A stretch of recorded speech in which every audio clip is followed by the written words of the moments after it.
works, and he knows it. Mais parlons de la paperasse. En campagne électorale, le premier ministre a affirmé, et je cite, qu'une proportion importante des petites entreprises ne sont en fait pour les Canadiens plus riches qu'un moyen de payer moins d'impôts. Il semble qu'il parlait de sa propre situation financière.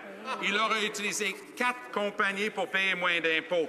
Combien d'impôts il a éludé en ayant recours à un stratagème de 4 compagnies d'investissement? Très honorable Premier ministre. Quand je travaillais comme conférencier professionnel, j'ai enregistré une compagnie, comme le font bien des Canadiens, et par cette compagnie-là, j'ai payé toutes les taxes appropriées. Mais j'ai toujours dit, Monsieur le Président, que le gouvernement se devrait d'encourager les petites entreprises qui créent des emplois, et c'est exactement ce que nous faisons dans le budget 2016. So when he said that small businesses were just a way for rich people to avoid taxes, he knew of what he spoke. Mais peut-être le Premier ministre peut nous donner une réponse à cette question, Monsieur le Président. Comment ça se fait que le 20 octobre, soit le lendemain de l'élection, il a choisi ce moment précis pour démanteler une de ces compagnies d'investissement qu'il avait utilisées pour éviter ses impôts? Le très honorable Premier ministre. Monsieur le Président, quand je me suis présenté pour la campagne de la chefferie du Parti libéral, j'ai démontré un niveau d'ouverture et de transparence par rapport à mes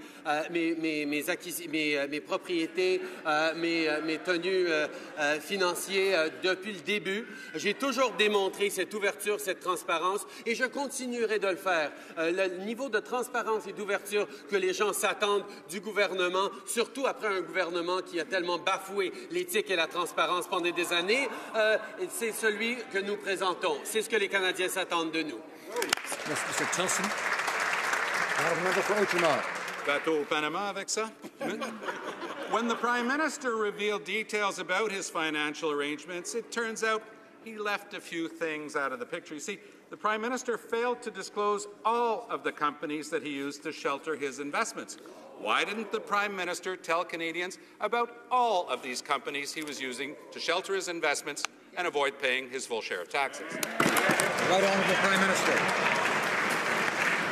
Mr. Speaker, Canadians know that every step of the way I have been open and transparent about my own personal finances, about my own holdings. Indeed, I raised the bar on transparency and openness in a way that the members opposite simply never did. I stand by my disclosures, by openness, and continue to challenge members on the opposite side of the House to reach the level of openness and transparency that on this side of the House we have always demonstrated.